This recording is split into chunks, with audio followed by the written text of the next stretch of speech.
Alléluia. Voilà, que le nom du Seigneur soit béni. Veuillez vous asseoir s'il vous plaît. Vous savez, il est écrit dans Jean chapitre 17 au verset 3, la vie éternelle, c'est qu'ils te connaissent, toi le seul vrai Dieu, et qu'ils connaissent également celui que tu as envoyé. En d'autres termes, Dieu ne travaille pas de manière isolée. Il travaille, mais il travaille avec ses instruments. Alléluia. C'est pourquoi la vie éternelle, ce n'est pas que nous connaissions Dieu tout simplement, mais c'est que nous connaissons Dieu et que nous connaissons également ceux que Dieu a envoyés. Quelqu'un dit Amen. Alors, ce matin, soyez la bienvenue dans les lieux célestes. Je voudrais que nous tournons nos Bibles et nous allons aborder dans la même veine que Christ notre capacité, mais avec pour sous-thème notre espérance en Christ. Quelqu'un dit notre espérance en Christ. Notre espérance, pas expérience, notre espérance en Christ. Dis encore avec moi, notre espérance en Christ. Ma mission ce matin va être de m'assurer que quelqu'un ici qui est né de nouveau véritablement sait ce à quoi il est destiné en Christ. Alléluia. Vous savez, beaucoup de gens sont parfois assis à l'église, sont parfois des praticiens de la religion, je ne dirais pas du christianisme, mais de la religion, parce que ça relève exclusivement de la religiosité. Mais ne savent pas vraiment ce à quoi nous sommes destinés en Christ. Ça va bien au-delà d'avoir du pain tous les jours, ça va bien au-delà d'avoir une maison où vivre, ça va bien au-delà d'avoir une voiture, ça va bien au-delà d'avoir des richesses, ainsi de suite et ainsi de suite. Notre espérance en Christ. Nous allons faire quelques lectures ensemble dans Ecclésiaste. On va lire là. Le premier texte qu'on va lire, c'est Ecclésiaste chapitre 9. On aura 5 lectures à faire. Ecclésiaste chapitre 9. On va lire ensemble le verset 3 et le verset 4. Ecclésiaste chapitre 9, verset 3 et verset 4. Alors ce qu'on va faire, je lis le verset 3 et vous lisez juste après moi le verset 4. Ça va, on peut y aller? Ceci est un mal parmi tout ce qui se fait sous le soleil, c'est qu'il y a pour tous un même sort. Il y a pour tous un même sort. Aussi le cœur des fils de l'homme est-il plein de méchanceté, et la folie est dans leur cœur pendant leur vie. Après quoi, ils vont chez les morts. Après quoi, ils vont chez les morts, car qui est excepté? Ecclésiaste 4. Chapitre 9. Chapitre 9. Chapitre 9, verset 4. Oui. Pour tous ceux qui vivent, et même un chien vivant vaut mieux qu'un lion. Est-ce que vous suivez? Relisons le verset 4, s'il vous plaît. Pour tous ceux qui vivent, il y a de l'espérance, et même un chien vivant vaut mieux qu'un lion mort. Allons dans Éphésiens chapitre 2. Éphésiens chapitre 2. Regardons ensemble verset 11, 12, 13. Je lis le 11, vous lisez le 12 et on lit ensemble le 13. On peut y aller? C'est pourquoi, vous autrefois païens dans la chair, appelés incirconcis par ceux qu'on appelle circoncis et qui le sont en la chair par la main de l'homme. On y va. Souvenez-vous que vous étiez en ce temps-là sans Christ, privés du droit de cité en Israël, étrangers aux alliances de promesses, sans espérance et sans Dieu dans le monde. Lisons ensemble le verset 13. Mais maintenant, en Jésus-Christ, vous qui étiez jadis éloignés, vous avez été rapprochés par le sang de Christ. C'est très intéressant. Si c'est votre Bible, soulignez la fin du verset 12. Il est dit sans espérance et sans Dieu dans le monde. Sans espérance et sans Dieu dans le monde. C'est ça l'expérience de ceux qui n'ont pas le Seigneur. Ils sont sans espérance et sans Dieu. Alléluia. Allons dans 1 Corinthiens chapitre 13, verset 13. C'est un verset que tout le monde doit connaître. Maintenant donc, ces 3 choses demeurent. La foi. On y va? Ah, vous ne connaissez pas? Je pensais que vous connaissiez. Hein? Maintenant donc. Maintenant donc, 2, 3. On y va. Maintenant donc, ces 3 choses demeurent. La foi, l'espérance, la charité. Mais la plus grande de ces choses, c'est la charité. Mon but, ce n'est pas de parler de la plus grande de ces choses, mais mon but, c'est que tu considères qu'il y a 3 choses qui vont demeurer. Ça veut dire, tout va s'arrêter, mais il y a 3 choses qui vont demeurer. Et donc, si tu es un enfant de Dieu sage et intelligent, ces 3 choses-là, tu vas t'atteler à travailler sérieusement là-dessus. Parce que c'est ces 3 choses qui vont demeurer. C'est ces 3 choses qui vont rester. La foi, l'espérance et la charité ou l'amour. Allons dans Éphésiens chapitre 1, versets 16 à 18. Je lis le 7, vous lisez le 17 et on lit ensemble le 18, comme on l'a fait tout à l'heure. Éphésiens chapitre 1, versets 16 à 18. Il est dit, je ne cesse de rendre grâce pour vous, faisant mention de vous dans mes prières. On y va? Afin que le Dieu de notre Seigneur Jésus-Christ, le Père de gloire, vous donne un esprit de sagesse et de révélation dans sa connaissance. On y va ensemble. Et qu'il illumine les yeux de votre cœur pour que vous sachiez quelle est l'espérance qui s'attache à son appel, quelle est la richesse de la gloire de son héritage qu'il réserve aux saints. Waouh! Finissons avec 1 Pierre chapitre 3, versets 15 à 17. 1 Pierre chapitre 3, versets 15 à 17. Lisons ensemble, tous ensemble. 2 et 3. Mais sanctifiez dans vos cœurs Christ le Seigneur, étant toujours prêt à vous défendre avec douceur et respect devant quiconque vous demande raison de l'espérance qui est en vous, et ayant une bonne conscience, afin que, là même où il vous calomnie comme si vous étiez des malfaiteurs, ceux qui décrivent votre bonne conduite en Christ soient couverts de confusion. Et on termine avec le verset 17. Car il vaut mieux souffrir, si telle est la volonté de Dieu, en faisant le bien qu'en faisant le mal. Quelqu'un dit Amen. Veuillez vous asseoir, je vous en prie, dans la présence du Seigneur. Alléluia. Beaucoup de lectures que nous avons faites, je retiens, un chien vivant vaut mieux qu'un lion mort.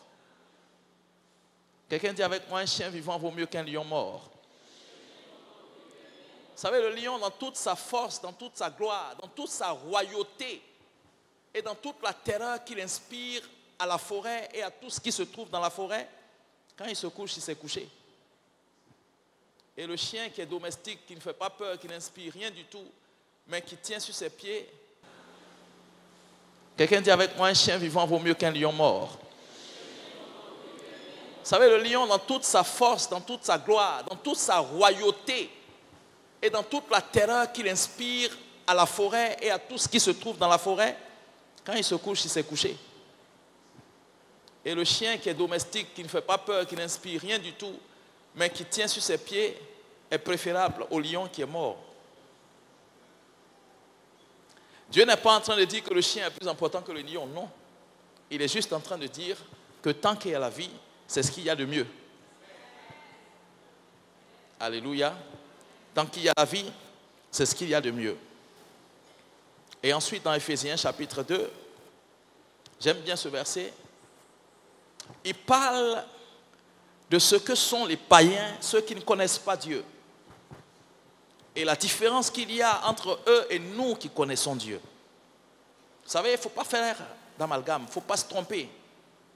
Les païens et nous, on n'est pas pareils. Quelqu'un qui ne connaît pas Dieu et quelqu'un qui connaît Dieu ne sont pas pareils. Il y a une très grande différence. C'est comme le jour et la nuit. Je vous dis la vérité. Et il est bon en tant qu'enfant de Dieu de le savoir. Pour ne même pas tomber dans le piège d'envier un païen. Il ne faut jamais tomber dans le piège d'envier un païen. Quel que soit ce qu'il peut présenter d'enviable. Il n'y a rien à envier à un païen. Quelqu'un comprend ce que je suis en train de dire? Alors la Bible dit, autrefois païens, nous étions sans espérance et sans Dieu. C'est pourquoi j'ai dit notre espérance en Christ. Parce qu'en dehors de Christ, en dehors du Seigneur, nous sommes sans espérance. Et donc ce sujet est un sujet qui concerne tout particulièrement les chrétiens, les enfants de Dieu que nous sommes. Et il est bon en tant qu'enfant de Dieu d'être imprégné et de savoir ce qui est la vie que Dieu a destinée à ceux qui sont nés de lui. C'est vraiment important. Rien ne vaut cela. Rien ne peut acheter cela. Rien ne peut être échangé avec cela. Rien ne peut être comparé à cette vie-là. Elle est unique, elle est spéciale. C'est une vie à part qui n'a rien à voir avec tout ce que les hommes peuvent raconter. C'est pourquoi quelqu'un qui est païen, qui ne connaît pas Dieu, peut être dans une grosse maison avec de grosses cylindrées, avec beaucoup d'argent, et il est malheureux. Et quelqu'un qui connaît le Seigneur, qui n'a pas grand chose, qui a juste un bout de pain sec, avec juste un petit taudis, il est heureux. Et si les deux se rencontrent, ceux qui regardent de loin vont dire, mais le monsieur qui est heureux là, qu'est-ce qui ne va pas avec lui? Parce que pour eux, il n'a aucune raison d'être heureux. Tu n'as rien et puis tu es heureux. Ça dépasse l'entendement du commun des mortels. Tu n'as rien et puis tu es heureux. Si vous lisez l'histoire de la parole de Dieu, vous voyez que quand on a lapidé Étienne, la Bible dit pendant qu'on le lapidait, au lieu de se plaindre de douleur, au lieu de souffrir de douleur, la Bible dit Étienne a levé les mains et il a commencé à adorer Dieu. Ça dépasse l'entendement. Qu'est-ce que ça dit? Que pendant qu'on le lapidait, il ne sentait pas la douleur? Je ne saurais vous dire. Mais ce que je sais, c'est que Étienne était plongé dans une réalité qui l'emmenait à être bien au-dessus de la douleur des pierres qu'on lui lançait. Et c'est de cela que je voudrais, pendant quelques instants, que nous puissions parler. Alléluia. C'est fort, hein, c'est fort. C'est vraiment terrible. Et puis Éphésiens 1 nous explique comment est-ce que cette expérience-là vient et se plante, se fixe en nous. Il dit qu'il illumine les yeux de vos cœurs ou les yeux de votre cœur pour que vous sachiez quelle est l'espérance qui s'attache à votre appel. Vous savez, quand vous ne savez pas l'espérance qui s'attache à votre appel, ça peut se traduire par un certain nombre de comportements, par un certain nombre de déviations, par un certain nombre de passivité. Alléluia. Mais quand vous savez, ça change tout. Quelqu'un qui sait, il sait. Et quelqu'un qui ne sait pas, il ne sait pas. Et Pierre, lui, il dit que nous devons pouvoir nous défendre devant quiconque nous demande raison de l'espérance qui est en nous. Parce qu'il y a des gens qui vont nous demander. Et vous voyez, c'est l'une des réalités à laquelle nous sommes confrontés sur le terrain de l'évangélisation, par exemple. Quand vous allez, que vous évangélisez, les gens veulent comprendre pourquoi est-ce que vous faites ça. Certains trouvent que vous êtes en train de les emmerder. Pourquoi est-ce que vous venez nous parler comme ça? Nous n'apprécions pas. La Bible dit, l'apôtre Pierre nous dit, nous devons pouvoir, n'est-ce pas, donner aux gens les raisons de notre espérance en Christ. Nous devons pouvoir dire aux gens que nous n'avons pas tort d'être en Christ, qu'ils ont tort de ne pas être en Christ et qu'il ferait mieux d'être en Christ. Parce que le meilleur se trouve en Christ. Quelqu'un dit Amen? Alors, parlant d'espérance, vous allez voir que quand on lit par exemple Psaume chapitre 14, le verset 6, la Bible parle de l'espérance du malheureux. Donc quelqu'un peut être dans des situations difficiles, dans des situations contraires, dans des situations très très intenables, insoutenables et vraiment qui le plongent dans beaucoup de soucis et de chagrins. Mais la Bible dit l'espérance du malheureux. Ça veut dire que même dans la situation la plus difficile, l'on peut avoir une espérance. Je suis en train de juste survoler pour vous parler de quelques types d'espérances que nous rencontrons à travers les Écritures. Il y a ce que la Bible appelle l'espérance de l'impie.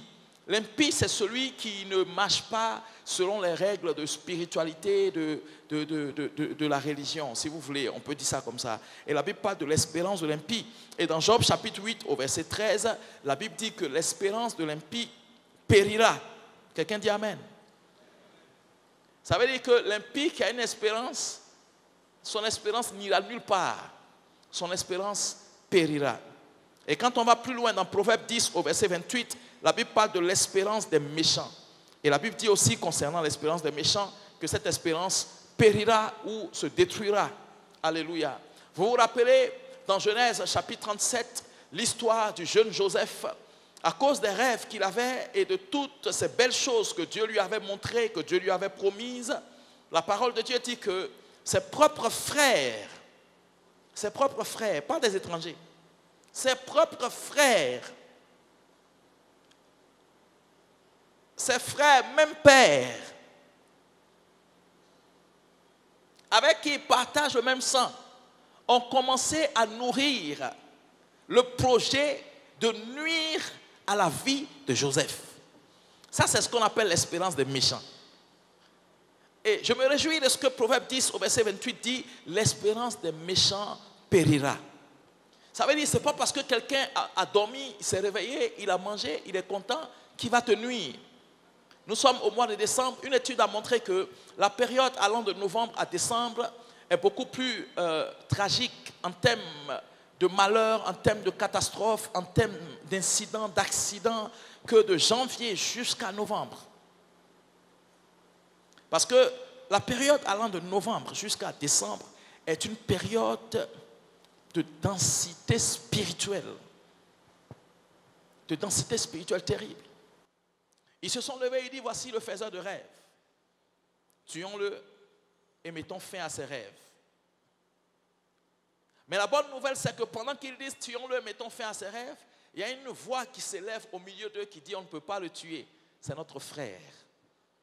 Et je veux déclarer sur quelqu'un ici ce matin, qu'en ce mois de décembre et en cette fin d'année, toute réunion et toute rencontre où l'ordre du jour c'est de te faire du mal, la voix du sang de Jésus s'élèvera contre ces voix et annulera, neutralisera ces voix au nom de Jésus-Christ de Nazareth.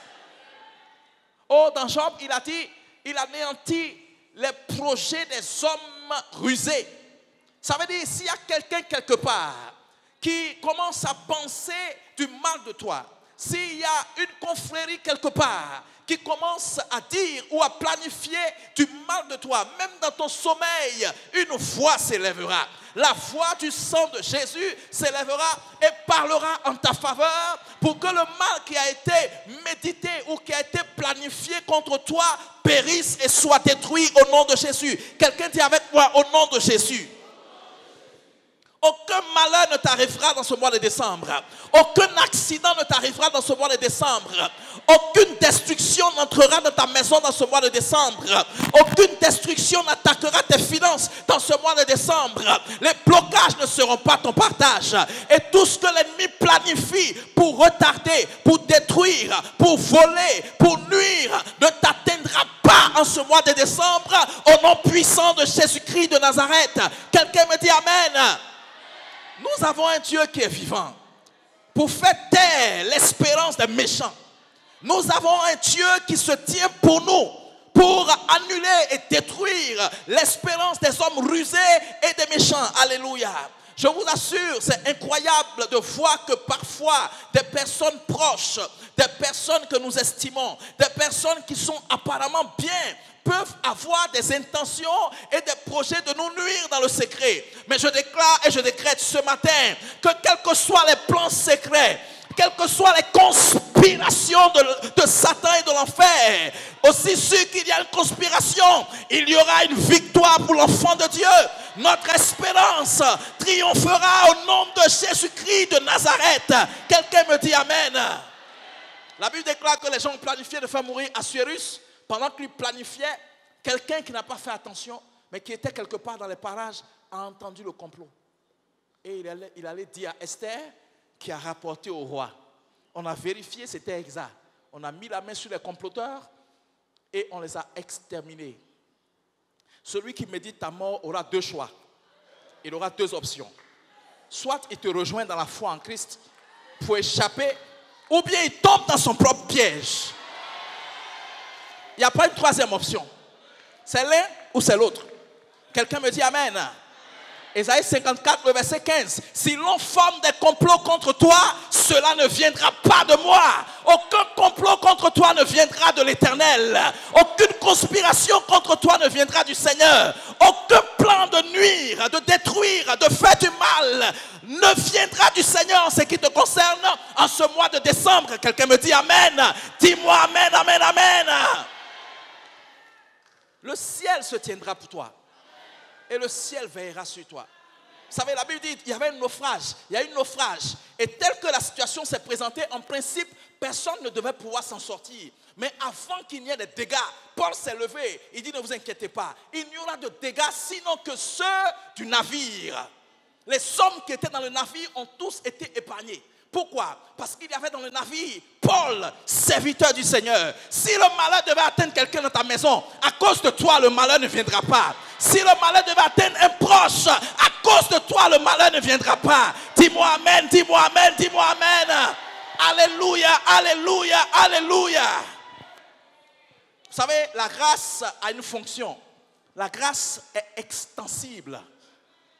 C'est Noé qui a trouvé grâce devant Dieu. Mais il y avait 8 personnes dans l'arche. Les 7 autres, Dieu ne les connaît ni d'Adam ni d'Ève. Celui que Dieu connaît, c'est Noé. Mais parce que Noé a trouvé grâce et qu'il a pris ces 7 personnes sous sa couverture, la Bible déclare que les 7 ont été épargnés en même temps que Noé. Allez lire la parole de Dieu dans Josué chapitre 2. Il est écrit dans la parole de Dieu que lorsque Rahab a été épargnée, toutes les personnes qui sont venues séjourner ou s'abriter sous le toit de Rahab ont elles aussi été épargnées. Je déclare et je décrète au nom puissant de Jésus-Christ de Nazareth que non seulement tu seras épargné, mais à cause de toi, tes proches seront épargnés, ta famille sera épargnée, tes parents seront épargnés, tes enfants seront épargnés. Tous ceux que tu as sous ta responsabilité seront épargnés au nom puissant de Jésus. Tu ne dépenseras pas pour un décès ou pour une maladie cette fin d'année. Oh, quelqu'un dit bien amen à ça. Aucune situation bizarre ne viendra te mettre en difficulté en cette fin d'année. Dis-moi un bon amen. Frère, nous sommes en train de saturer le monde invisible. Parce qu'il n'y a rien de bizarre, d'étrange et de mauvais qui ne puisse t'arriver en cette fin d'année. Tu ne rencontreras pas des hommes étranges. Tu ne rencontreras pas des femmes étranges. Toute espérance du méchant contre toi sera tout simplement détruite au nom de Jésus-Christ de Nazareth. Quelqu'un me dit amen. La maladie ne te rencontrera pas en cette fin d'année. Au nom de Jésus-Christ de Nazareth, la mort subite et la mort soudaine ne rencontrera pas ta vie, ta maison, tes finances, ta famille, tes proches. Au nom de Jésus-Christ de Nazareth.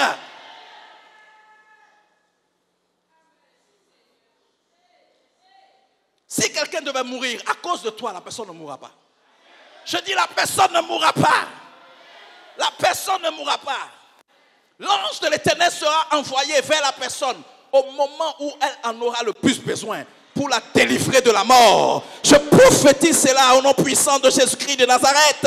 La mort ne sera pas partie intégrante de ta vie en cette fin d'année 2019. Au nom puissant de Jésus-Christ de Nazareth. Quelqu'un me dit amen. Tu ne peux pas empêcher les gens de comploter. Mais s'ils forment des complots contre toi, cela ne viendra pas de l'Éternel. Et la partie qui me plaît, c'est la seconde partie du verset. Quiconque complotera contre toi tombera sous ton pouvoir. Je ne peux pas empêcher les gens de comploter, mais la promesse qui me concerne, c'est que si quelqu'un complote contre moi, j'ai la supériorité sur lui. J'ai la supériorité sur lui. Laissez les gens comploter, ils font leur travail, ils font leur ministère. Laissez Satan comploter, il fait son travail, il fait son ministère. Mais chacun jouera son rôle. Aussi sûr que le rôle du comploteur, c'est de comploter, mon rôle est de détruire le complot. Et je me tiens ici ce matin, adossé sous l'onction de son serviteur, et je détruis les complots. Je maudis les complots, je maudis les conspirations, je maudis tous les plans secrets de l'ennemi. Je maudis les plans que tu ignores, ceux que tu connais, au nom de Jésus-Christ de Nazareth. Aucun complot contre ta vie, contre ta maison, contre tes finances, contre ton travail, contre tes activités ne prospérera au nom puissant de Jésus-Christ de Nazareth. Il ne s'agit pas de est-ce que la personne est chrétienne, elle n'a qu'à être sorcière, Toi, tu es un fils de Dieu. Tu es dans l'alliance. Si tu prends ce sorcier sous ton ombre, aucun malheur ne lui arrivera. Si tu prends cette sorcière sous ton ombre, aucun malheur ne lui arrivera. Quelqu'un me dit amen, amen. Les karabashata, mandele bosia. Est-ce que tu as envie de prier un peu avec moi? Oh, je sens un esprit de prière. J'ai envie de prier ce matin. Alléluia. Alléluia, alléluia, alléluia. On va envoyer dans tous les sens, dans le monde invisible et partout où il devait avoir un complot. Nous allons déclarer la foi du sang de Jésus, annulant les complots, détruisant les complots, renversant les plans secrets. Lève la main droite, ouvre la bouche et déclare ce matin: Ratarabaya, Ikotoko Rabasataya, Mandesi, Indalabashandala, Yekete Boria, Ikotoko Riomde, Makotoko Robosoto, Likabarabayomde, Paros Katabayomda Labashanda, Riabababababababababa, Ekatarabayomde Lebesayomde Bre, Riabarabayomde Leboshata, Erababababababa, Erababababababa, Erababababababa, Erababababababa, Erababababababa, Erababababababa, Riakatabara, Ikotoko Riomda, Lekete Korabaka, Ikotoko Brosa, Likamalabayomda, Lisukatakara, Itolobosaya, Praesata, Riababababa, Irabababababa, Rebeleboriomda, Ikoborobosayom de Bre, Luskatabayomde, Sataya, Sataya, Paros, Likabarabayomde,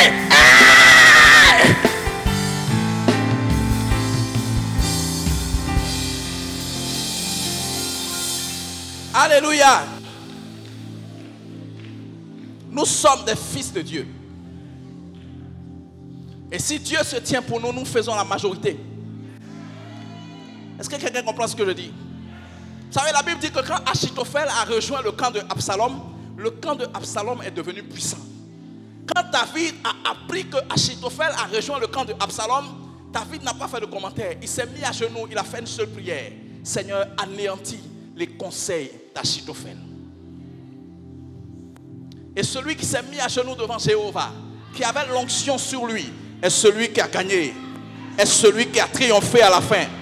Tu ne peux pas perdre, tu ne peux pas être vaincu en cette fin d'année. Tu ne peux pas rester comme tu es, tu ne peux pas rester sans témoignage, tu ne resteras pas sans célébrer en cette fin d'année. Avant le 31 décembre 2019, je déclare et je décrète que tu célébreras, tu auras ton témoignage au nom de Jésus-Christ de Nazareth.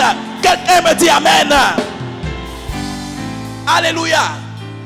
Nous sommes aujourd'hui le dimanche 15 décembre. Il reste encore 16 jours.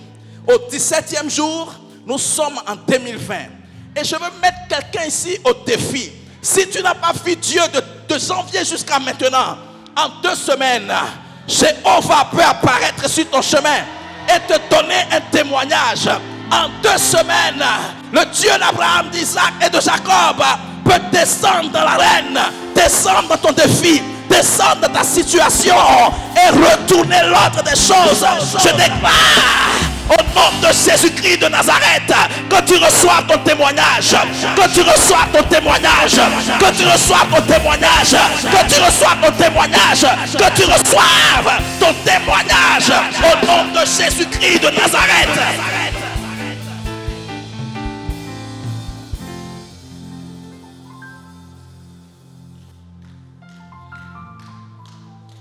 Personne ici ne restera sans témoignage. Je dis, personne ici ne restera sans témoignage. Au 31 décembre à minuit, chacun, tous ceux qui sont ici, chacun, oh my God, chacun tiendra de Jéhovah le témoignage qu'il est un enfant de Dieu, un privilégié. Alléluia.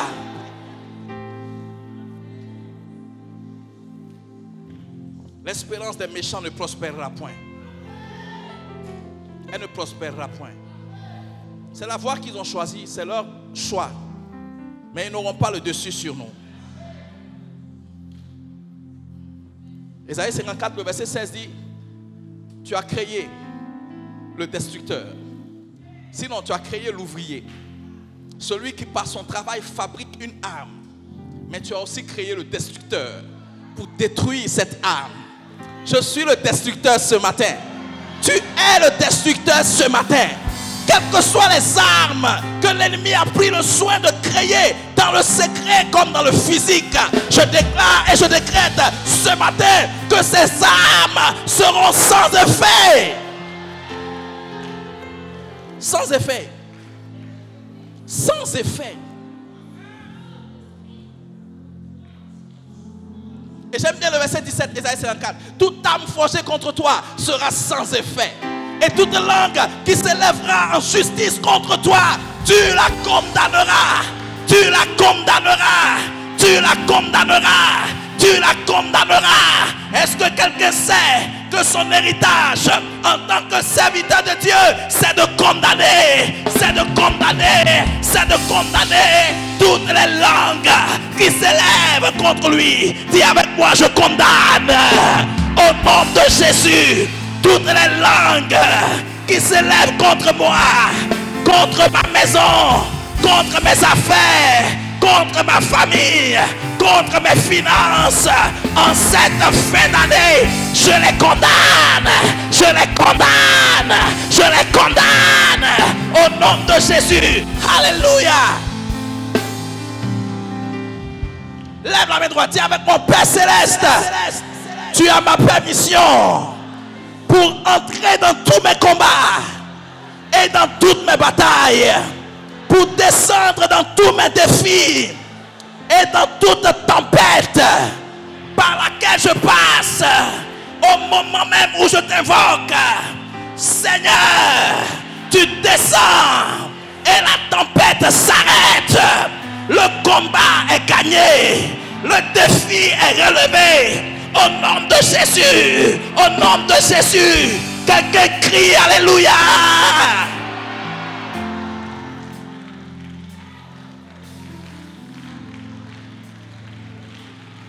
Alléluia. Vous savez, quand on fait ces choses, les gens pensent qu'on est fou. Jésus a posé la question à Pierre 3 fois, m'aimes-tu? Parce que Pierre 3 fois a renié Jésus. Et donc il fallait 3 fois 3 affirmations d'amour pour annuler les 3 reniements. Donc partout où une bouche a parlé en mal contre toi, quand tu saisis une telle opportunité et que tu déclares, tu n'as pas besoin de savoir de qui il s'agit et tu n'as pas besoin de savoir la nature du complot. Mais partout où il y a complot te concernant, le complot avorte. Le complot avorte. Le complot avorte. Au nom de Jésus.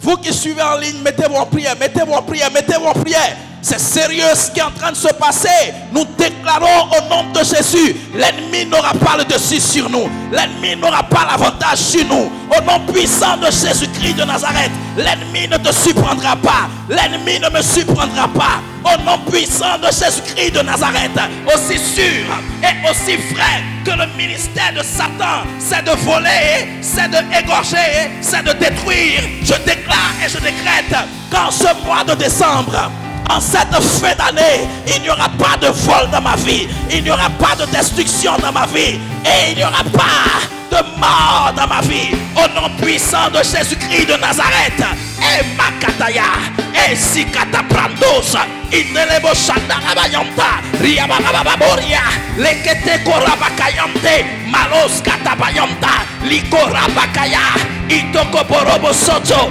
Mandebele Borianta, Rabashabababababa, in the name of Jesus. Alléluia. Alléluia.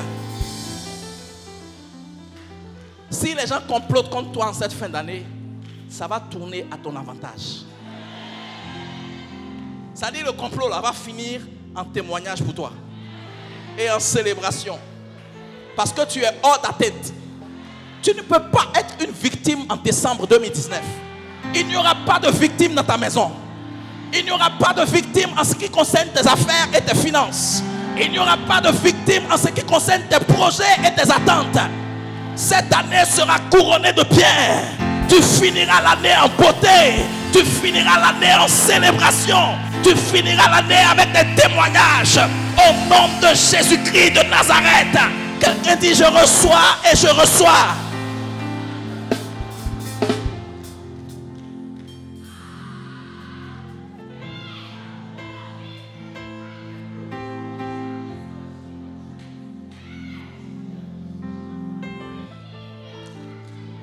Le Seigneur va commencer à donner aux gens la capacité de voir en esprit.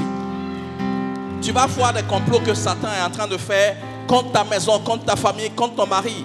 Et Dieu te donne le statut et le manteau d'intercéder et d'annuler et de déjouer tous ces complots. Tout ce que tu feras, Dieu te le montrera pour que tu saches que c'est avorté et annulé d'avance. N'aie pas peur, ne crains pas. Jéhovah est avec toi. Il n'a jamais perdu de bataille. Il n'a jamais perdu de combat. Il s'appelle Jéhovah Sabaoth, celui qui a l'avantage de la victoire. Il a la nature de la victoire. Il ne perd jamais de combat. Il ne perd jamais de bataille. Quand il entre dans un combat, le combat tourne à son avantage. Parce qu'il est Jéhovah Sabaoth. Il a avec lui l'armée des cieux. Et toutes les armées de la terre s'inclinent devant lui. Il est l'Éternel des armées. Nous servons le Dieu vivant. Notre Dieu n'est pas mort. Il est vivant. C'est lui qui dit et la chose arrive. C'est lui qui annonce et la chose arrive.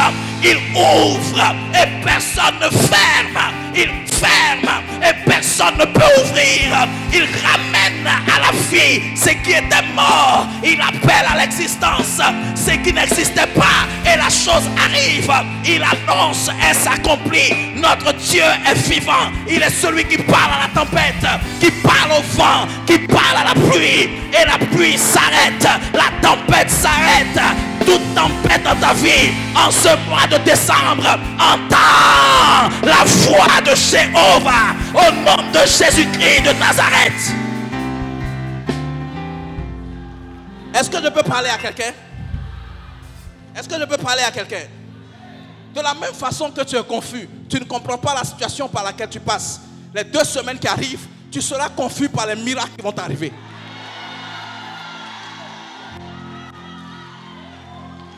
Toi, tu ne comprends pas, tu te poses des questions, non? Tu vas te poser des questions. Parce que des miracles inexplicables, des miracles inhabituels, des miracles soudains vont arriver. Et avant le 31 décembre 2019, quelqu'un dit c'est de moi qu'il s'agit. Alléluia. Ramasataya, le katabara, indolobo shande. Waouh.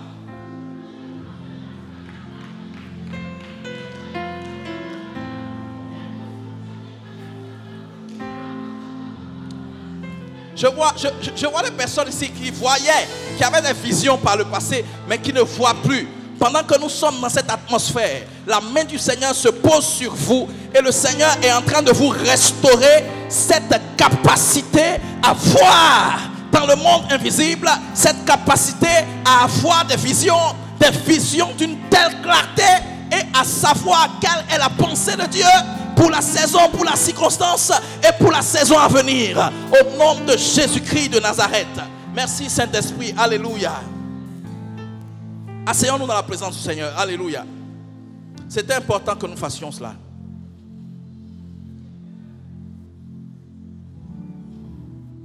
Dis, la fin de l'année est balisée. Ah, c'est balisé, hein? C'est balisé. Il n'y a rien que l'ennemi peut réussir contre toi. Je pèse mes mots. Rien du tout.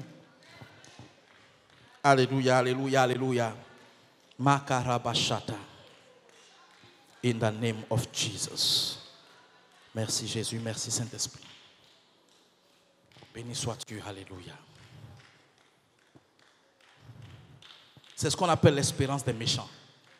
Mais aucune espérance dont la source est le méchant, dont la source est les méchants, ne prospérera contre toi. En cette fin d'année 2019. Quelqu'un me dit Amen. Et ensuite, il y a ce qu'on appelle l'espérance dans les richesses. L'espérance dans les richesses. Et on voit que l'apôtre Paul a écrit à Timothée dans 1 Timothée 6 au verset 17, recommande aux riches du siècle présent de ne pas être orgueilleux, et de ne pas mettre leur espérance dans des richesses incertaines, mais de la mettre en Dieu. De la mettre en Dieu qui nous donne avec abondance toutes choses pour que nous en jouissons. Vous savez, quand Dieu a aidé les gens et qu'ils ont eu un peu de moyens, il est humainement naturel de commencer à être dans un certain confort et de commencer à penser qu'on est à l'abri parce qu'on a un peu d'argent. Mais il y a des situations que l'argent peut régler et il y a des situations que l'argent ne peut pas régler. Donc, il a dit l'argent répond à tout. C'est Salomon qui a dit ça. Allô? Il y a des gens qui sont milliardaires et puis ils meurent de cancer. Milliardaires. C'est-à-dire, s'il y a des soins à faire pour guérir, il peut le faire. Il a les moyens de se payer ces soins-là. Mais le cancer l'emporte. Pourquoi? Parce que l'argent ne fait pas tout. Dieu, moi j'aime Dieu parce qu'il a mis chaque chose à sa place. Quelqu'un dit Amen. Donc il ne faut pas mettre son espérance dans des richesses qui sont dites incertaines. Alléluia. Alors, qu'est-ce que l'espérance? Qu'est-ce que l'espérance? Vous savez, si vous prenez la Nouvelle Alliance, vous allez voir que le peuple juif n'avait qu'une seule espérance. En rapport avec toutes les promesses qui leur ont été faites et toutes les paroles qui leur ont été annoncées par les prophètes, par les juges et par tout ce que vous voulez, la seule espérance que le peuple juif avait, c'était la venue du Messie. Quelqu'un comprend ce que je suis en train de dire? C'était la venue du Messie. Maintenant, la grande question c'est, le Messie est venu. Il a sacrifié sa vie et il est retourné. Et vous allez voir que le mot espérance intervient beaucoup plus dans la Nouvelle Alliance que dans l'Ancienne Alliance. Parce que dans la Nouvelle Alliance, le Messie étant venu, il a redéfini les choses. Et il a établi une nouvelle espérance pour nous, les enfants de Dieu, qui allaient croire en lui. Qui allaient croire en lui. C'est très important de considérer ce que je suis en train de dire. Donc c'est un mot qui revient souvent dans le Nouveau Testament. Et quand on prend le mot qui est utilisé dans le Nouveau Testament pour parler d'espérance, le mot grec elpis. Elpis signifie trois choses essentielles. Numéro 1, elpis signifie l'attente d'un mal. L'attente d'un mal. Une attente qui stimule en nous la crainte. Attente d'un mal. Une attente qui stimule en nous la crainte. De quel mal s'agit-il? Le mal dont il s'agit, c'est que Dieu jugera les vivants et les morts. Dieu jugera les vivants et les morts. Il n'y a pas que les morts qui seront jugés. Même les vivants, Dieu les jugera. Et il y a un temps qui est fixé où Dieu va juger sa création. Et c'est de cette attente-là que la parole de Dieu parle lorsqu'elle parle de l'attente d'un mal. Deuxième sens, espérance parle également de l'attente d'un bien ou d'un espoir très prochain. L'attente d'un bien ou d'un espoir très prochain. Alors, ça peut sembler paradoxal, mais ce n'est pas paradoxal. Parce que dans ce contexte-là, ce dont il est question, c'est quoi? Il s'agit tout simplement de nous qui attendons avec fermeté et avec détermination l'avènement de notre Maître, le retour de notre Seigneur et Sauveur. Parce que tel il est monté, tel il reviendra. Et quand il reviendra, ce sera pour venir prendre avec lui son Église. Et pour emmener son Église dans les cieux, avant de revenir sur la terre, pour que nous puissions vivre sur la terre pendant 1000 ans. Et il est écrit dans la parole de Dieu que pendant ces 1000 ans, nous régnerons avec lui. Nous régnerons avec lui. Et donc, espérance, c'est l'attente de ce bien. Quelqu'un me dit Amen. Et la dernière définition de espérance, c'est une attente joyeuse et confiante dans le salut éternel. Une attente joyeuse et confiante dans le salut éternel. Ça veut dire quoi? En fait même, la chose n'est pas encore arrivée, Mais notre expérience présente par le Saint-Esprit, c'est comme si on avait déjà anticipé pour expérimenter la chose qui n'est pas encore arrivée. Quelqu'un me dit Amen. Donc quand on parle de l'espérance du chrétien, je vais vous donner juste 3 points. C'est une notion qui se résume en 3 thèmes. Numéro 1, premier thème, c'est le salut éternel. Quelqu'un dit avec moi le salut éternel. Vous savez, quand on parle du salut éternel, le salut est tridimensionnel. Pour utiliser les thèmes de notre papa, le salut est tridimensionnel. Nous sommes sauvés. Nous sommes en train d'être sauvés. Et nous serons sauvés. Notre esprit est sauvé. Notre âme est en train d'être sauvée. Notre corps sera sauvé. Quelqu'un comprend ce que je suis en train de dire? Donc, c'est de cela qu'il s'agit quand on parle du salut éternel. On parle de l'expérience de la vie éternelle. Mais nous sommes encore dans cette enveloppe, encore sur cette terre. Et vous et moi savez, on sait les expériences auxquelles on est confronté tous les jours. Quelquefois, tu n'as pas le sentiment que tu es sauvé. Hein? Parce que ton esprit est sauvé, ton âme est en train d'être sauvée. Donc, tu continues de passer par des expériences. Et ton corps sera sauvé. Ce corps-là sera sauvé. Tu n'auras pas toujours soif, toujours faim.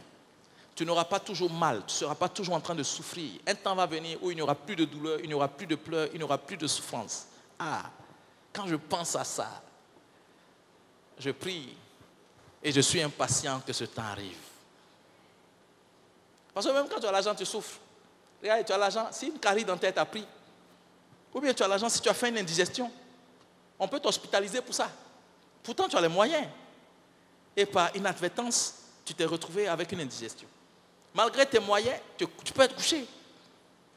Mais quand le moment sera venu, il n'y aura plus de souffrance, il n'y aura plus de douleur, il n'y aura plus de pleurs. C'est une expérience dont vous n'avez pas idée.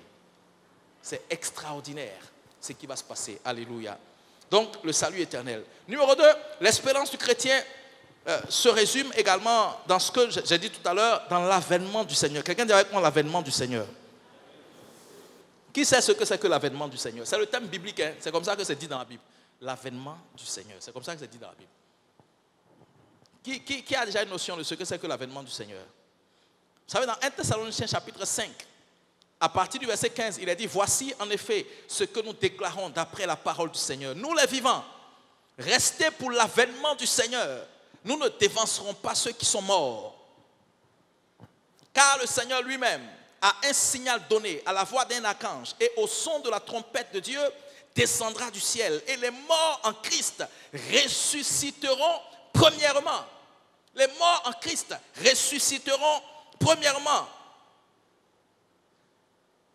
Ensuite, nous les vivants qui serons restés, nous ne serons pas tous enlevés avec eux dans les nuées, à la rencontre du Seigneur dans les airs. Et ainsi, nous serons pour toujours avec le Seigneur. Regardez le verset 18, toujours 1 Thessaloniciens 4. Il dit, consolez-vous donc les uns les autres par ces paroles.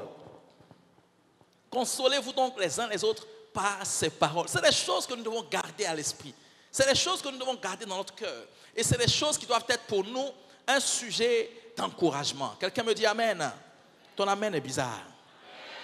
Vous savez, quand Jésus est mort, l'une des choses qui s'est produite, si vous lisez Matthieu chapitre 27, le verset 52, la Bible dit les sépulcres s'ouvrirent et plusieurs corps des saints qui étaient morts ressuscitèrent. Quelqu'un a déjà vu ça? Quelqu'un a déjà vu ça? À la mort du Seigneur, quand il est mort sur la croix, il y a des tombeaux qui se sont ouverts. Et il y a des corps de plusieurs saints qui sont revenus à la vie. Et la Bible ne s'arrête pas là. La Bible dit au verset qui suit, au verset 53, étant sortis des sépulcres, après la résurrection de Jésus, ils entrèrent dans la ville sainte et apparurent à un grand nombre de personnes. Quelqu'un me dit amen. Mais vous savez, les gens qui sont ressuscités, qui sont entrés dans la ville, là, ils n'étaient pas dans la même dimension et dans le même état que l'homme naturel, ou dans le même état dans lequel ils sont morts. En fait, même cette expérience qui s'est produite là est juste un avant-goût de ce qui va se passer lors de l'avènement du Seigneur. C'est-à-dire, pendant qu'il meurt sur la croix, des tombeaux s'ouvrent et les corps des saints reviennent à la vie. ils entrent dans la ville et ils se présentent aux gens. C'est-à-dire, avant même que le maître lui-même ne revienne à la vie, quand il meurt, des saints qui étaient morts, enterrés, reviennent à la vie, ils entrent dans la ville et ils se présentent aux gens. Comme pour dire que la parole ou la promesse de la résurrection est une réalité, est une évidence. Ce ne sont pas des paroles en l'air, ce n'est pas une fable. C'est une réalité, c'est une évidence. Quelqu'un me dit Amen.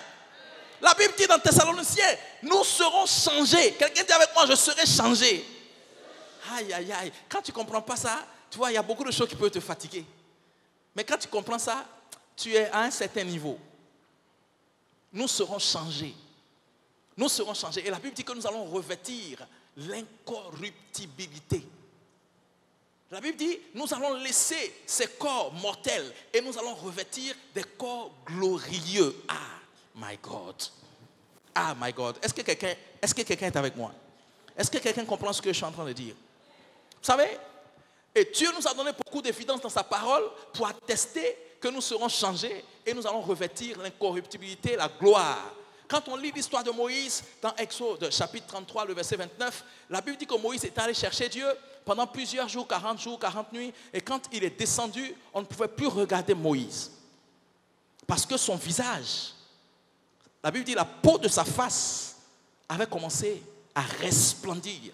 Les gens étaient obligés de mettre un voile sur la face de Moïse pour échanger, pour communiquer avec Moïse. C'était le Moïse qui, quand il partait, il était normal, il était ordinaire. Tout le monde pouvait s'approcher de lui, tout le monde pouvait parler avec lui. Mais quand il revient, il est dans une autre dimension. Il est métamorphosé, on ne peut plus s'approcher de lui, on ne peut plus parler avec lui. Il faut mettre sur sa face un voile pour pouvoir éventuellement interagir ou échanger avec lui.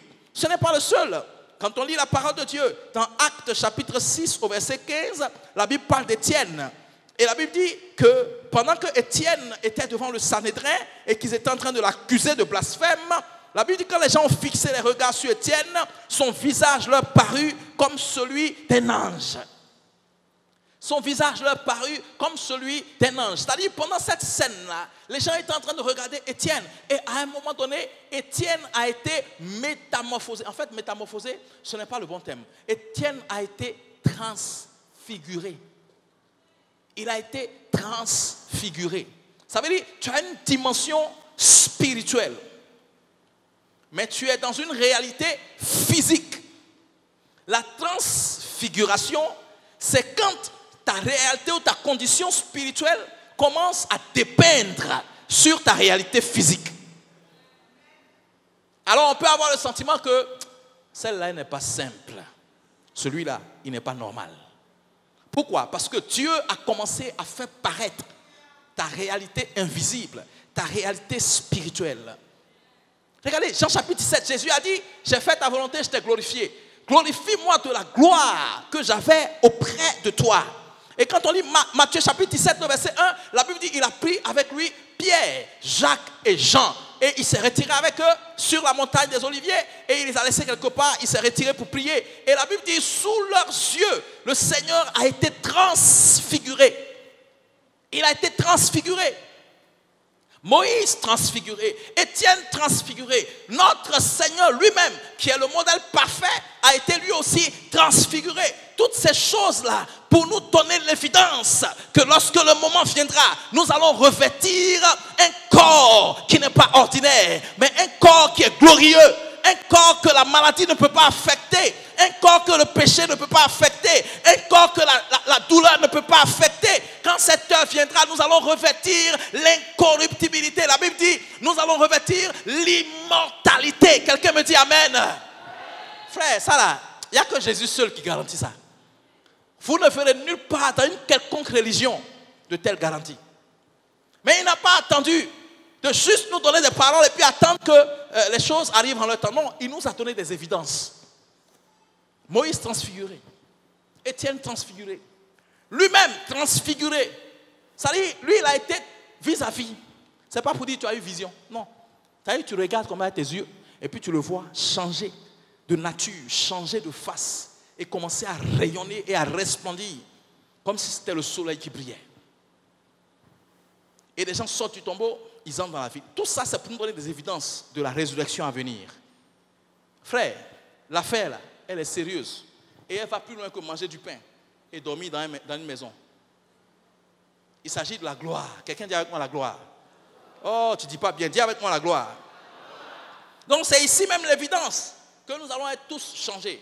En tout cas pour ceux qui sont connectés à lui. N'oubliez pas, 1 Corinthiens 13, verset 13. Maintenant donc, ces trois choses demeurent. La foi, l'espérance, la charité. Ces trois choses demeurent. C'est pourquoi, je vous dis, je vous l'aurais dit, s'il y a des choses sur lesquelles vous devez travailler, c'est votre foi, votre espérance et votre charité. Quelqu'un me dit Amen? Alléluia. Donc, numéro 1, quand on parle de l'espérance du chrétien, on parle du salut éternel. Ensuite, on parle de l'avènement du Seigneur. Et enfin, on parle du jugement dernier. Mais ce n'est pas trop ça qui va m'intéresser. Ce qui va le plus m'intéresser, c'est surtout la récompense des saints. Parce que la Bible dit que nous qui sommes en Christ, nous ne serons pas jugés. Nous, on est passé de la mort à la vie, on ne vient pas en jugement. Ceux qui vont être jugés là, c'est ceux qui ne sont pas en Christ. Regardez, nous qui sommes en Christ, nous serons jugés pour être récompensés. C'est-à-dire, on va nous juger pour voir ce qu'on doit nous donner comme prix. Vous comprenez? Mais ceux qui ne sont pas en Christ, eux, ils vont être jugés pour aller en enfer. Parce que Dieu est le juste juge. Et vous venez dans Apocalypse 20, Apocalypse 21. Regardez, quand vous voyez certaines personnes vivre leur vie chrétienne, vous avez le sentiment qu'elles ne voient rien, elles ne comprennent rien du tout. Elles ne voient rien, elles ne comprennent rien du tout. L'affaire là ne se limite pas à la terre ici. Ça va au-delà, ça va bien plus loin. C'est pourquoi nous sommes dans ce monde.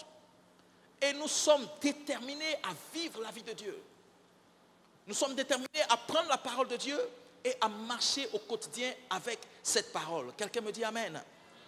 Ce que nous voyons qui nous engage dans cette dynamique-là, c'est ce que je suis en train de vous dire ce matin. L'espérance du chrétien. Dis avec moi mon espérance en Christ. Donc la récompense des enfants de Dieu. La Bible est claire, la Bible dit que nous serons couronnés selon nos œuvres. C'est pourquoi tu ne peux pas être un chrétien né de nouveau, rempli du Saint-Esprit, tu es dans l'église et tu ne te soucies pas de faire l'œuvre de Dieu. Tu es en danger. Tu es en danger. Nous serons couronnés selon nos œuvres. Nous serons couronnés selon notre service. Nous serons couronnés pour avoir accompli la volonté de Dieu, les desseins de Dieu pour notre vie. Quelqu'un me dit Amen.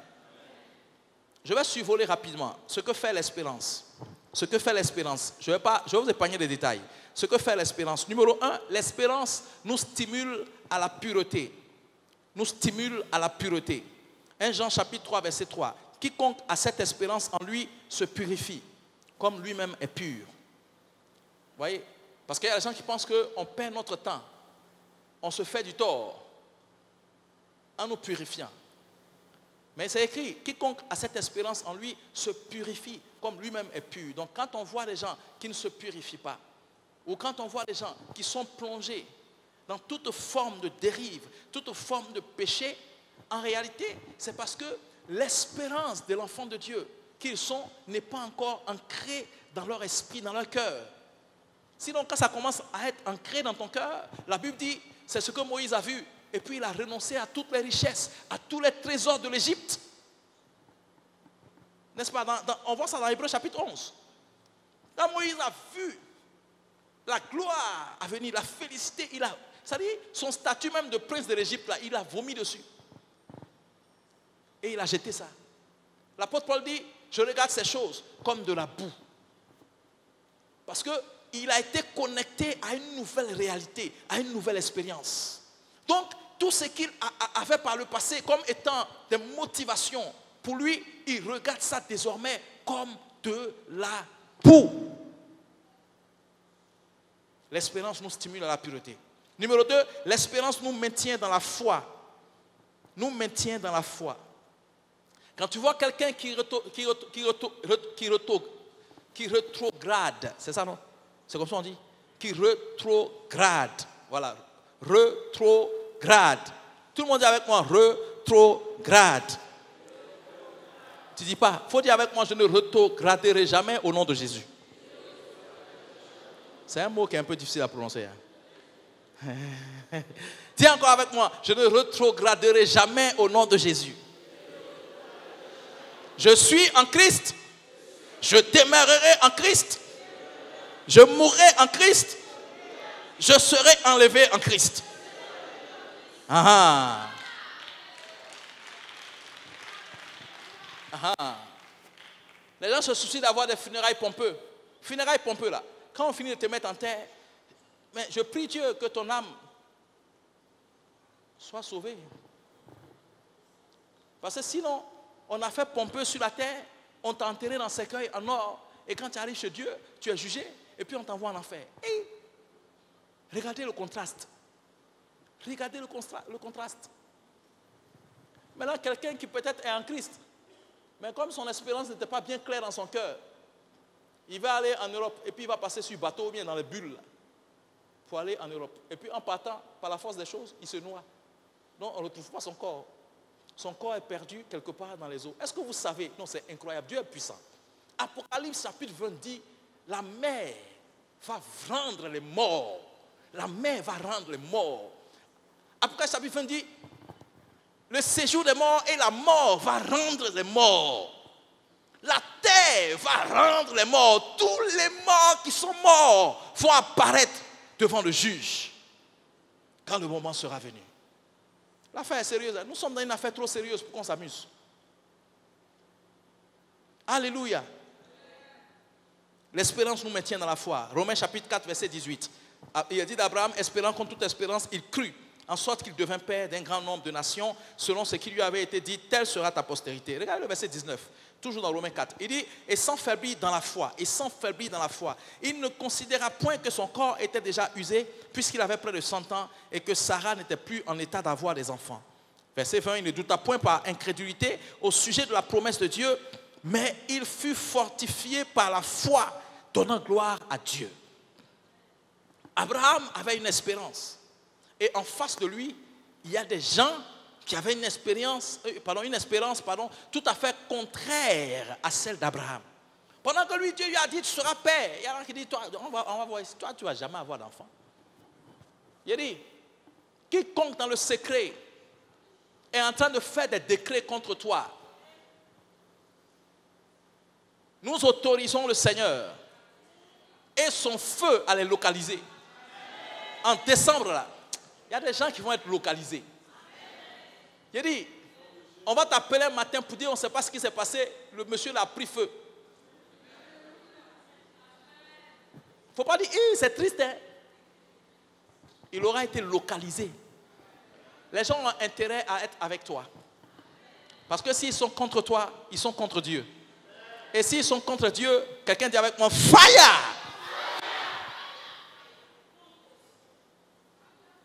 Nous, on dort tranquille. Il y en a qui ne dorment pas à cause de nous. Hey, tu te rends compte, tu dors, et il y a des gens à cause de toi, ils ne dorment pas. Ils sont en train de faire des trucs bizarres. Toi, tu es en train de dormir, innocent. Tu ne sais même pas ce qui se passe. Eux, ils sont... Mais il dit, le feu va les localiser. Et tu seras en train de dormir paisible. Les gens vont prendre feu là où ils sont en train de faire leurs enchantements. L'enchantement ne pourra rien contre toi. Si on envoûte ta nourriture, ça ne te fera rien. J'ai dit, si tu ne sais pas, tu vas manger, ça ne te fera rien. Ça ne te fera aucun mal. Au nom de Jésus. Même le poison de ta nourriture ne te fera rien au nom de Jésus. Hey, il a dit, s'ils boivent quelques breuvages mortels, cela ne leur fera aucun mal. Et il dit, voici les miracles qui accompagneront ceux qui auront cru. Est-ce que tu crois ça? C'est la parole de Dieu. Donc si par la force des choses, quelqu'un qui est jaloux de toi, quelqu'un qui est ton sorcier et que tu n'as jamais su, est venu mettre du poison dans ta nourriture, ce sera sa conversion le jour-là. Parce qu'il va te regarder manger et continuer de respirer la bonne santé. Parce que dans ton corps, le poison devient de la vitamine. Ah, quelqu'un n'a pas dit amen. Quelqu'un n'a pas dit amen. Hey! J'ai écouté le témoignage d'un jeune frère. Toute sa famille s'est convertie comme ça. Il est issu d'une famille musulmane. Et parce que ses parents n'étaient pas d'accord avec lui, au départ, ils ont voulu le persécuter. Puis après, son père a dit aux gens, calmez-vous. Je vais régler ça, ne vous en faites pas. Est-ce que vous savez qu'à table, le temps où on va aller le chercher, le père a mis du poison dans sa nourriture. L'enfant vient et sans gêne, parce que lui, il a dit à ses parents, lui, il est né de nouveau, il est chrétien, leurs histoires là, c'est la mort, il n'y a pas la vie dedans. La vie est en Jésus. Et il dit, venez en Jésus, vous allez voir. Ils ont commencé à le persécuter. Après, le père s'est calmé, il dit, je vais régler ça. Il a mis du poisson dans la nourriture. L'enfant vient, il prie, il rend grâce à Dieu, il parle la langue, et puis il prend, il mange. Contre toute attente. Il attend que l'enfant tombe, il ne tombe pas. Il discute un peu avec eux, et puis ils sont bizarres, tous sont bizarres, glacés. Et puis il discute avec eux, il dit, mais je vous trouve un peu bizarre aujourd'hui, qu'est-ce qui se passe? Il dit, non, ça va, il n'y a rien. Et puis il se lève, il dit, bon, lui il est un peu fatigué, il va se reposer. Son père dit, non, c'est sûrement le truc qui est en train de faire effet. Il se lève, il va se coucher, 2 heures de sieste, et puis il se réveille, il ressort. On ne comprend pas, on dit, ah. Le père dit, non, vous n'avez pas bien dosé. Le prochain déjeuner, il a dosé, il a mis dans la nourriture de l'enfant. L'enfant a prié, il a mangé, rien du tout. Le père lui a dit, mais attends, dans quelle affaire tu es rentré là? Il dit, comment ça? Il dit, mais on a mis du poison dans ta nourriture. Il a fait sortir Marc chapitre 16. Il dit, je n'étais pas au courant et je n'avais même pas besoin de savoir. Mais ce que je sais, c'est que j'ai une promesse, une garantie de mon Seigneur, une assurance vie. Il dit, voici les miracles qui accompagneront ceux qui l'ont cru.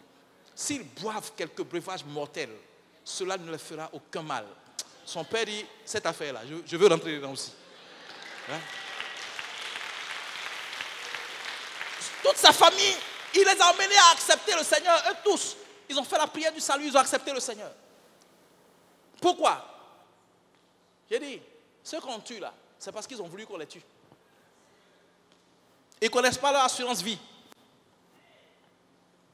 Mais quand tu connais ton assurance vie, même dans le feu, tu marches. Même dans la fosse aux lions, tu es assis tranquille. Et les lions ne peuvent rien te faire. Même dans la tempête, tu es couché, tu dors comme le maître. Et quand les gens sont agités, tu dis, mais pourquoi est-ce que vous vous agitez? Je suis entre les mains de mon Seigneur. Aucun malheur, aucun mal ne peut m'arriver. Même quand le serpent te mord, vous n'avez pas lu Actes des Apôtres chapitre 28? Paul a remué le serpent dans le feu, le serpent est tombé. Et les gens attendaient qu'il tombe et qu'il meure. Il ne tombe pas depuis, il ne meurt pas. Les gens se sont mis à genoux, ils ont voulu l'adorer. Parce qu'ils n'ont jamais vu ça. Dieu va faire pour ta vie et dans ta vie ce qui est conforme à sa parole. Ça, c'est ce que sa parole dit. Il ne faut pas penser que si serpent te mord, il peut te tuer. Avant de chercher comment on appelle ça? Anti-venin ou bien... comment on appelle ça? Antidote. Avant de chercher antidote là. Dès qu'il te mord là, tu t'assois et puis tu regardes la morsure. Tu dis, venin, je te commande au nom de Jésus. Change-toi en vitamine dans mon corps et dans mon sang. C'est cela fait. C'est cela fait. Alléluia. Quelqu'un me dit Amen. Pourquoi vous me regardez comme ça? Vous pensez que je suis en train de raconter des histoires? Non, attends, ou bien, vous n'avez... C'est pas ce qui est écrit dans votre Bible. Allô? J'espère que je ne suis pas en train d'inventer des choses. Hein? Quelqu'un est avec moi ce matin? L'espérance nous maintient dans la foi. Numéro 3, l'espérance conserve notre zèle. Notre zèle. Quand tu vois quelqu'un qui est refroidi, il a perdu de vue son espérance. Parce que c'est l'espérance qui fait que, même n'étant pas encore dans la chose, tu as un tel engouement. On ne comprend pas. On se demande, mais lui là-même, pourquoi il est... Ça dit, Dieu et toi savez ce que tu poursuis et ce que tu vois. Donc quelqu'un qui a une espérance en Christ, il est zélé. Même quand il n'a pas son miracle, il est zélé. Même quand la situation, la prophétie n'est pas encore accomplie, il est zélé. Pourquoi? Parce qu'il sait que son espérance en Christ ne mentira pas. Quelqu'un me dit Amen. Alléluia. Hébreux chapitre 6, verset 11. Je vais avancer rapidement. Numéro 4. L'espérance forge en nous la patience et la consolation. Forge en nous la patience et la consolation. Numéro 5. Vous prenez Romains chapitre 15, verset 4 pour ce point-là. Numéro 5. L'espérance stimule en nous la joie débordante et la paix du Seigneur. Oh my God. J'aime ce point-là. La joie débordante et la paix du Seigneur. On voit ça dans 1 Thessaloniciens. Je crois que c'est Romains chapitre 15, verset 13. Et puis ensuite, numéro 6, l'espérance produit en nous l'assurance du salut. Quelqu'un dit avec moi l'assurance du salut. Vous savez, je demande souvent à certains chrétiens, est-ce que tu as l'assurance de ton salut? Vous savez, un chrétien qui n'a pas l'assurance du salut, c'est un indicateur qui n'est pas sauvé. Si tu n'as pas l'assurance de ton salut, c'est que tu n'es pas sauvé. Est-ce que si tu meurs tout de suite, tu as la garantie et la certitude de où tu iras? Sinon, c'est que tu n'es pas encore sauvé. Amen.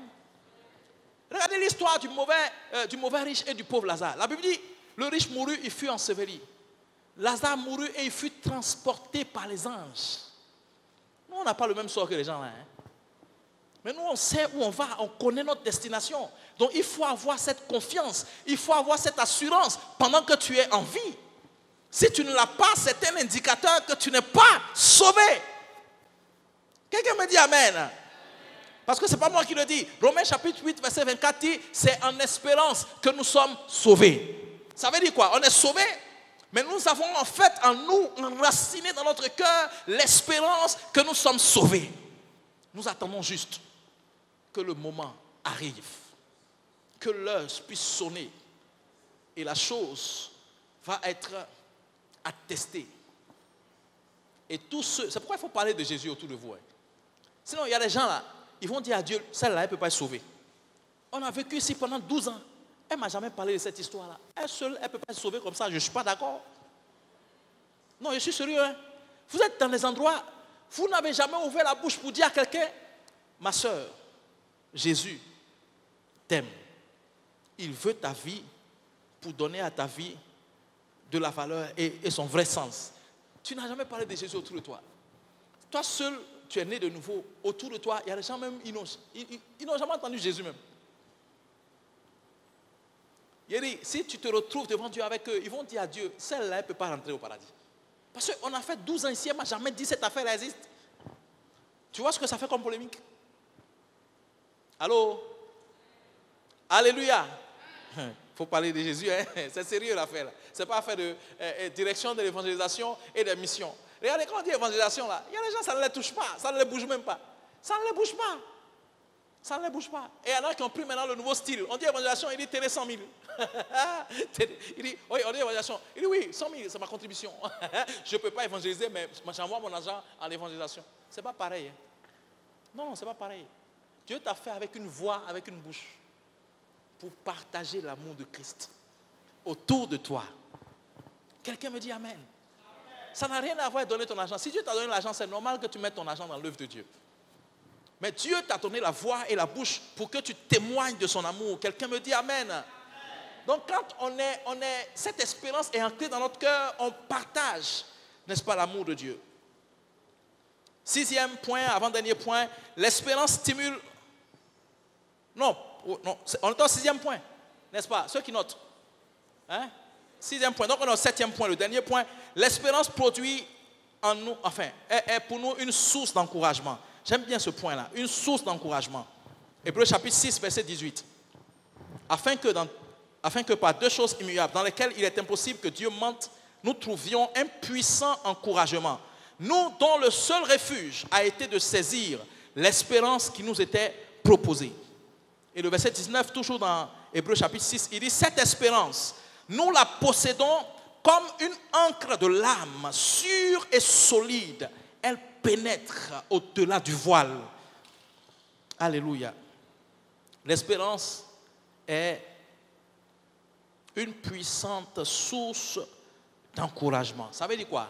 Quand tu traverses des situations contraires et que ton espérance en Christ est bien ancrée dans ton esprit, dans ton cœur, tu n'es pas ébranlé. Quelqu'un me dit, je ne suis pas ébranlé. Vous avez écouté le témoignage du pasteur Raoul, non? 15 ans, sans enfant. À la 15e année, Joël, Enoch, Alexandre est venu au monde. Parce que 15 années sans enfant, mais 15 années avec l'espérance reçue du Seigneur que cette période-là va prendre fin et tu auras ton témoignage. Quand notre espérance en Christ est bien ancrée dans notre cœur, quelles que soient les situations contraires par lesquelles nous allons, nous ne sommes pas ébranlés. Quelle est cette race de chrétiens? Point oui, point non. Ils sont bizarres. Non, moi vraiment, je ne sais plus. Ils ne viennent pas à l'église. Point oui, point non. Ils sont fâchés à Dieu. Toi, tu es fâché à Dieu. Que Dieu te sauve. Allô? Vous n'avez jamais entendu ça? Il y a une jeune soeur qui a dit, non, il faut parler à Dieu. Il faut lui dire. J'ai dit de lui dire quoi? Elle dit, il faut lui dire, moi là, je ne suis pas Job. Il dit, ça veut dire quoi ça? Elle dit, non, ce qu'il a fait à Job là, c'est à Job, il peut faire ça. Et puis Job va s'asseoir pour réfléchir. Moi, s'il me fait ça là, je le laisse. J'ai dit, hey.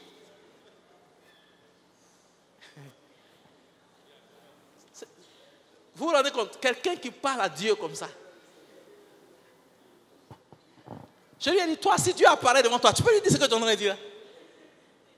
Elle dit, non, il faut lui dire ça. C'est un Job, il a fait ça, puis il n'a pas parlé. Moi, il ne peut pas me faire ça. Lui-même, il sait, s'il m'a fait ça, il va regretter. Hey! Non, je suis en train d'essayer de la raisonner, ça s'aggrave. Parce qu'elle ne comprend pas, elle est obstinée à montrer à Dieu qu'il a intérêt à ne pas lui faire ce qu'il a fait à Job. Et comme on ne peut pas intimider Dieu, toi tu penses qu'on peut intimider Dieu? Qui pense qu'on peut intimider Dieu? Shadrach, Meshach et Abednego ont compris ça. Il dit, notre Dieu peut nous sauver. Mais s'il ne le fait pas, est-ce qu'il est obligé de te sauver? Il est souverain. Quand tu lui demandes là, il n'est pas obligé de te donner. S'il veut, il te donne. S'il ne veut pas, il ne te donne pas. Et puis tu ne peux pas l'emmener quelque part. Il est toujours au-dessus de toi. Tu lui es toujours soumis. Et puis si tu ne fais pas attention, quand tu as ta respiration, il fait comme ça. C'est fini pour toi.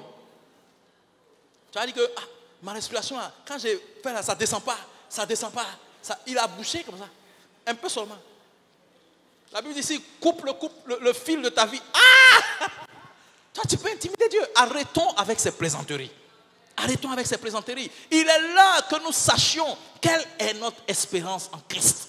Il est là que nous sachions que notre Dieu nous a sauvés et il nous envoie quelque part. Alléluia. Alléluia. Nous trouvons dans cette espérance un puissant encouragement. Quelqu'un qui a une espérance bien en place ne se décourage pas. Tu es découragé? Ah, si tu es découragé, je pense que c'est à toi que Dieu parle ce matin. Quelqu'un qui a une espérance bien en place ne baisse pas les bras. Quelqu'un qui a une espérance bien en place n'arrête pas de prier. Vous savez, c'est même l'espérance qui fait qu'on persévère dans la prière. C'est l'espérance qui va faire que tu n'arrêteras pas de jeûner. Tout est bizarre, tout semble s'écrouler autour de toi. Mais l'espérance que tu tiens du Seigneur te dit que tout ira bien. Regardez Joseph dans la prison. Il dit au chef des échansons, quand tu sortiras, parle en ma faveur au roi. Il était dans la prison, mais son espérance l'avait déjà emmené hors de la prison. Il se voyait hors de la prison. Il se voyait hors de la prison.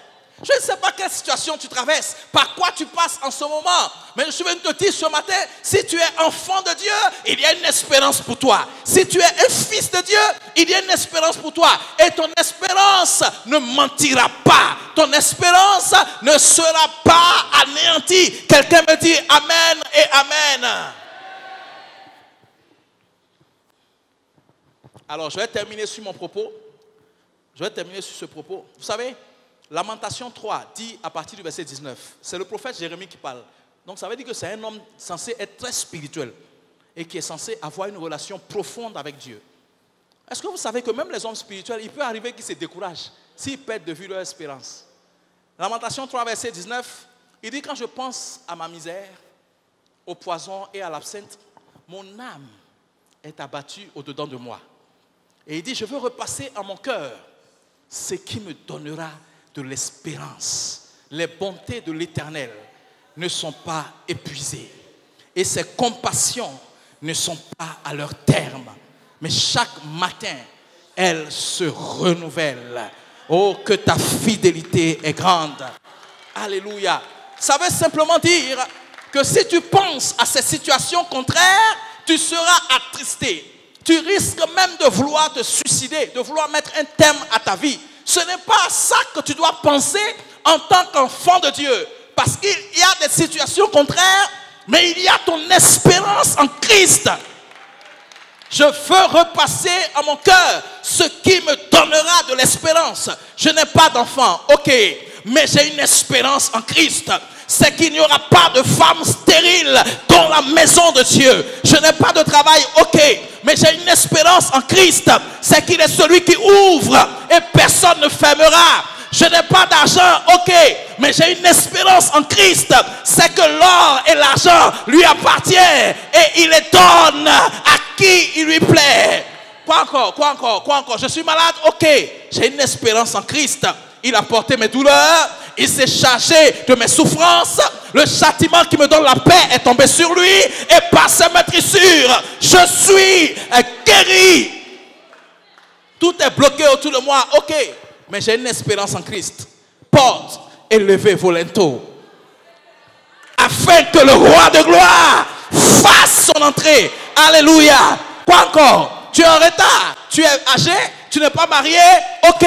Mais j'ai une espérance en Christ. Une chose qui dépasse l'entendement et que la terre ne peut supporter. La femme dédaignée qui se marie. La femme dédaignée qui se marie. Si la dédaignée se marie, alors toi aussi, ton heure d'être célébré arrivera. Quelqu'un avec moi dit, j'ai une espérance en Christ. Alléluia. Dis avec moi, mon espérance en Christ. Je vous épargne les commentaires. Si vous lisez Marc chapitre 10, à partir du verset 26, la Bible dit, un jour, il marchait, et puis Jésus, dans sa progression, Pierre l'arrête. Il dit, maître, attends un instant, attends un peu. J'ai une question. Avec un air très sérieux. Et le maître dit, oui, vas-y, pose la question. Il dit, nous qui avons tout laissé, on a tout laissé. Hein? Mes bateaux, mes pirogues, mes filets, ma bourse. Enfin, on a tout laissé. On a vraiment tout laissé, quoi. Pour te suivre. Dis-moi, quel sera notre sort? Moi, j'aime le Seigneur. C'est dans ce monde-là, quand il demande aux gens, c'est quoi mon sort là? Il commence à se fâcher. Ou bien il veut te frapper.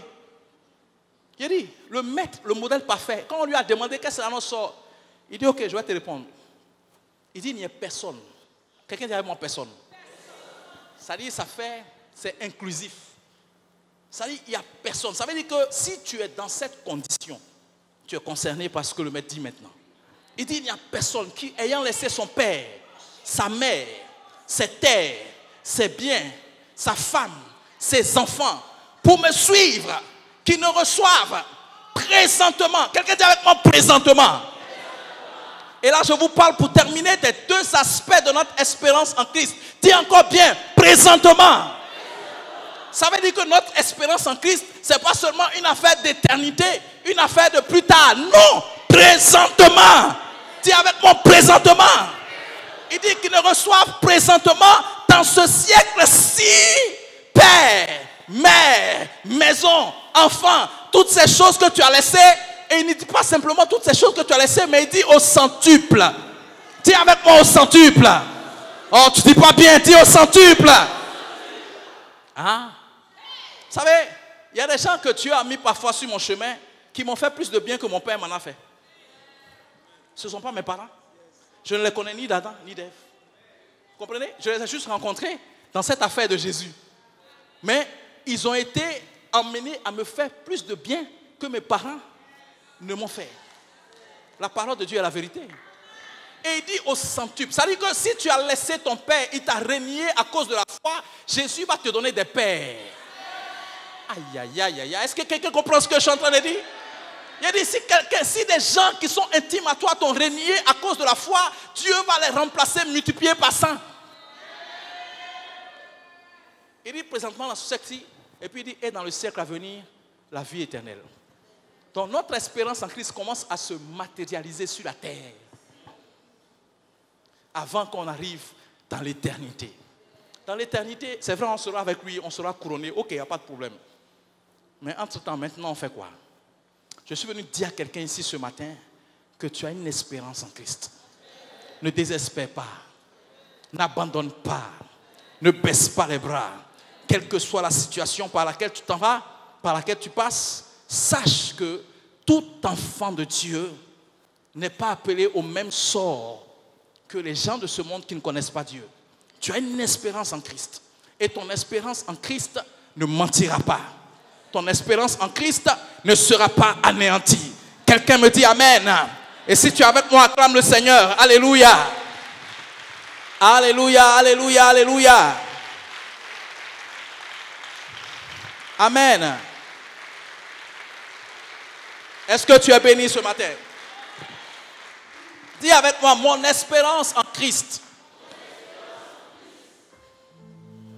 C'est pourquoi on peut se défendre en toute douceur et avec respect. Parce que l'affaire là, c'est trop clair dans notre esprit. Non, il n'y a pas d'ambiguïté. Frère, si quelqu'un pense que tu es perdu, il faut rire. C'est-à-dire qu'il faut que tu ris jusqu'à ce que tu pleures de rire. Oui. Parce que quelqu'un qui est perdu et qui voit quelqu'un qui est sauvé et qui dit à la personne qui est sauvée, là, toi tu es perdu. Qui est perdu? Vous savez, il n'y a rien de pire que quelqu'un qui est perdu et qui ne sait pas qu'il est perdu. Allô? Mais voici le monde dans lequel on est. Les gens sont perdus et c'est eux qui qualifient les chrétiens d'être perdus. Mais entre eux et nous, qui est perdu? Je suis sauvé. Je suis béni. Je suis la prunelle de ses yeux. Alléluia, alléluia. Il est l'architecte de ma vie. Tu sais ce que ça veut dire? Tu sais ce que ça veut dire? Il est l'architecte de ma vie. Donc ta vie là, c'est pas toi qui en es l'architecte, c'est pas toi qui en es le bâtisseur. Lui, il est l'architecte de ta vie. Est-ce que tu penses que Dieu ne sait pas ce qu'il fait? J'ai dit, rendez-vous dans 2 ans. Est-ce que vous m'entendez ce matin?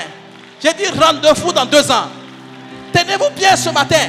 Si quelqu'un pense que c'est lui qui va déterminer votre futur, allez lui dire que s'il était là quand Dieu a fait les cieux et la terre, c'est que c'est lui qui peut déterminer votre futur.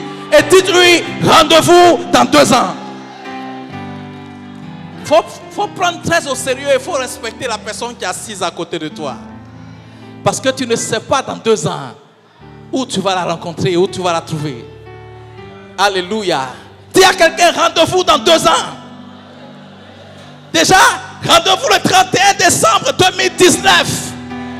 Chacun avec son témoignage. Rendez-vous en 2020 et rendez-vous en 2021. Bien-aimés, frères et sœurs, détrompez-vous. Ne pensez jamais que dans 2 ans, vous allez me trouver là où je suis. Il dit, lui, il a fait 3 jours dans le tombeau. 3 jours après avoir été enseveli, des femmes sont allées le chercher. L'ange leur a dit, pourquoi cherchez-vous parmi les morts celui qui est? Il n'est plus.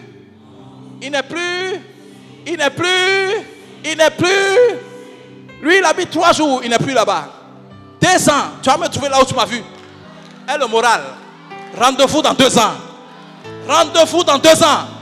Les gens se déplacent avec des Jaguars, avec des Touaregs, avec des Mercedes. Dans 2 ans, nous serons sur les ailes de la grâce, en train de parcourir les montagnes de ce monde et de la société. Quelqu'un me dit Amen.